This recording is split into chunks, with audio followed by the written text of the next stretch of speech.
नमस्कार। आपने देखा होगा ज़्यादातर लोग अच्छे कर्म करने की दौड़ में लगे रहते हैं, यह सोचकर कि इससे भविष्य अच्छा बनेगा। लेकिन कभी सोचा है, अगर असली आज़ादी सिर्फ अच्छे कर्म जोड़ने में नहीं बल्कि कर्म के पूरे खेल से ही ऊपर उठने में हो तो? सोचिए, एक ज़िंदगी जहां आपको हिसाब किताब, पाप पुण्य की एक्सेल शीट भरनी ही न पड़े। यह सिर्फ दर्शन नहीं बल्कि एक ऐसा कट्टर विचार है जो मुक्ति का असली मतलब बताता है। तैयार हो जाइए, क्योंकि आगे हम आपको ले चलेंगे उस राह पर जहां जिंदगी का बोझ नहीं, बस हल्कापन है।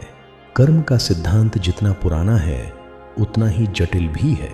हजारों सालों से यह विचार हमारे समाज और संस्कृति की रीढ़ बना हुआ है कि जैसा बोओगे वैसा काटोगे।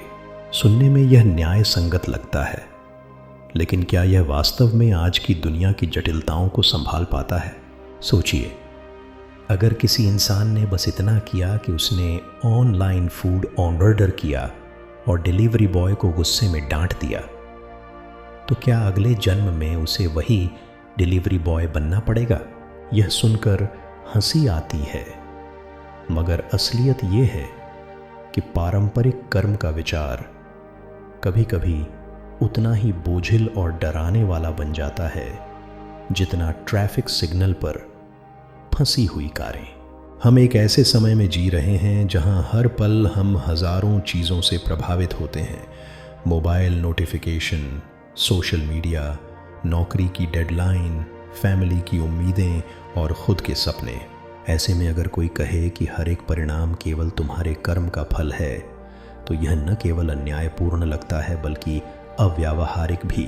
आधुनिक जीवन एक ऐसे रेस्टोरेंट जैसा है जिसमें मेन्यू बहुत बड़ा है, लेकिन खाना बनाने के लिए आपका हाथ ही नहीं है।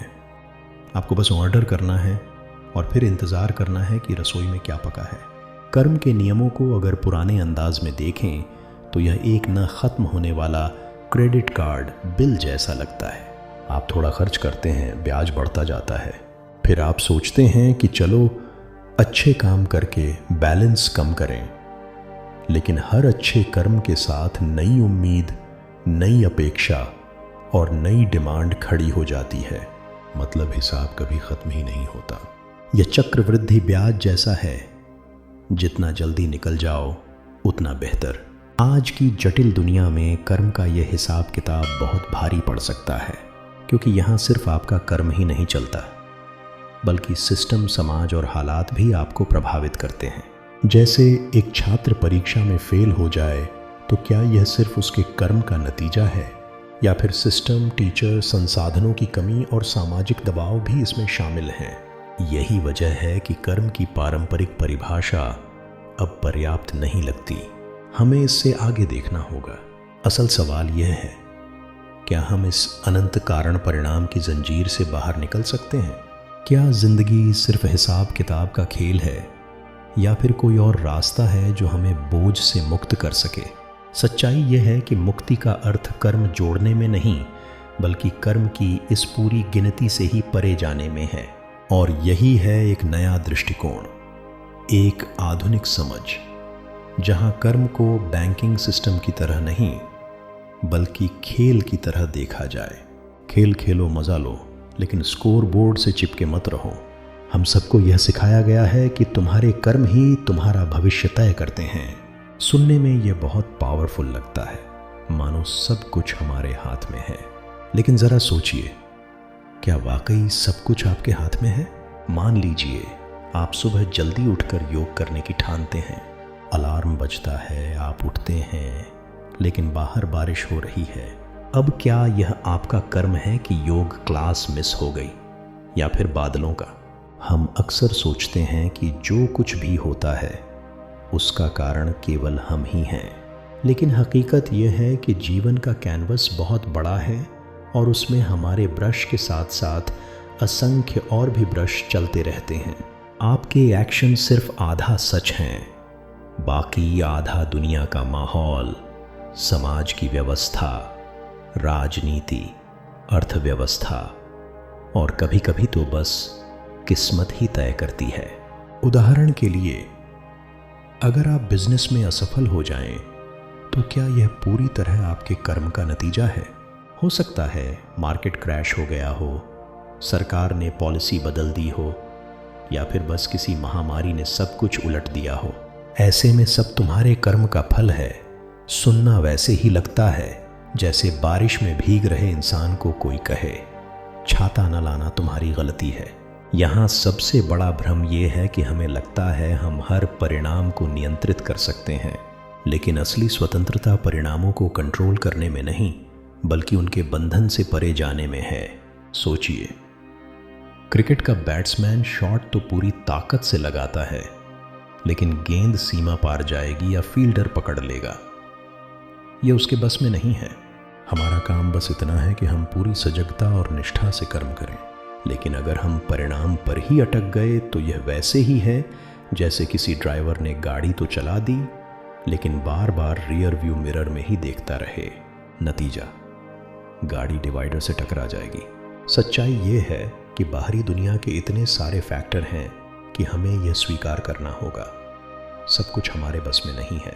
और यहीं से असली मुक्ति की शुरुआत होती है, क्योंकि जब आप मान लेते हैं कि मैं कंट्रोल में नहीं हूं, तभी आप उस भ्रम से मुक्त होते हैं जो आपको हर वक्त दबाव में रखता है।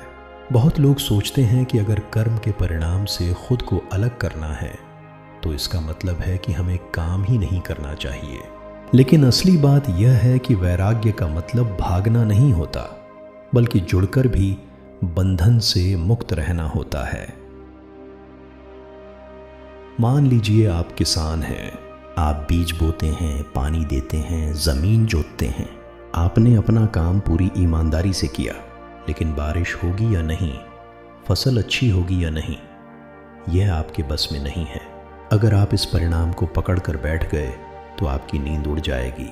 लेकिन अगर आप सजगता से कर्म करें और परिणाम छोड़ दें, तो चाहे फसल हो या न हो, आपकी मानसिक शांति बनी रहेगी। अक्सर लोग वैराग्य को अपाथी समझ लेते हैं, यानी कि उन्हें लगता है कि अगर परिणाम से मोह न हो तो इंसान लापरवाह हो जाएगा। लेकिन यह सच नहीं है। सजग कर्म और अपाथी में फर्क उतना ही बड़ा है जितना चाय और ग्रीन टी में। दोनों दिखने में एक जैसे लगते हैं, लेकिन असर बिल्कुल अलग होता है। जब हम बिना अपेक्षा के कर्म करते हैं तो हमारे भीतर से एक अजीब सी हल्कापन पैदा होता है, जैसे बच्चा खिलौने से खेलता है। खेल में पूरी तरह डूबा होता है, लेकिन उसे स्कोर की परवाह नहीं होती। यही सच्चा वैराग्य है, कर्म में पूरी तरह डूब जाना, लेकिन परिणाम का बोझ न लेना। और यही हमें भीतर की शांति की ओर ले जाता है, क्योंकि जब तक हम परिणाम से जुड़े रहते हैं तब तक हमारी खुशी किसी और के हाथ में होती है। लेकिन जैसे ही हम परिणाम को छोड़ देते हैं, वैसे ही हमारी खुशी हमारी पकड़ में आ जाती है। अतीत और भविष्य दोनों ही हमें कैदी बना लेते हैं। अतीत में जो हो चुका है उसका बोझ हम ढोते रहते हैं, और भविष्य में जो होगा उसकी चिंता में जलते रहते हैं। लेकिन सच्चाई यह है कि हमारे पास सिर्फ एक ही क्षण है, यह वर्तमान पल। सोचिए, आप मोबाइल पर सोशल मीडिया स्क्रॉल कर रहे हैं। अचानक आपको अपने पुराने पोस्ट पर मिले कमेंट्स याद आते हैं और आप सोचने लगते हैं, काश मैंने वो फोटो अपलोड ही न किया होता। यह अतीत का बोझ है। फिर आप सोचते हैं, अगर अगले वीडियो पर अच्छे लाइक ना आए तो। यह भविष्य की चिंता है, और इन दोनों के चक्कर में वर्तमान का पल आपके हाथ से निकल जाता है। वर्तमान क्षण ही असली आज़ादी का दरवाज़ा है। जब आप पूरी तरह से अभी पर ध्यान देते हैं तो अतीत और भविष्य की बेड़ियां टूट जाती हैं। यह वैसा ही है जैसे किसी ने आपके कंधों से भारी बैग उतार लिया हो। मुक्ति का असली स्वाद इसी क्षण में है। चाहे आप खाना खा रहे हों, गाना सुन रहे हों, या बस बैठकर सांस ले रहे हों, अगर आप पूरी तरह से उस पल में हैं तो वही आपकी आज़ादी है। तो अब सवाल यह है कि असली स्वतंत्रता है क्या? क्या यह सफलता में है, धन में है, या पाप पुण्य के हिसाब में है? असली स्वतंत्रता इन सब में नहीं, बल्कि भीतर की मुक्ति में है। जब आप कर्म फल की गिनती से ऊपर उठ जाते हैं, तब जीवन का खेल हल्का और मज़ेदार हो जाता है। ये वैसा ही है जैसे आपके फ़ोन की सारी नोटिफिकेशन बंद कर दी जाए। अचानक आप खुद को शांत पाते हैं, क्योंकि अब आपके मन को बार बार कोई डिस्टर्ब नहीं कर रहा।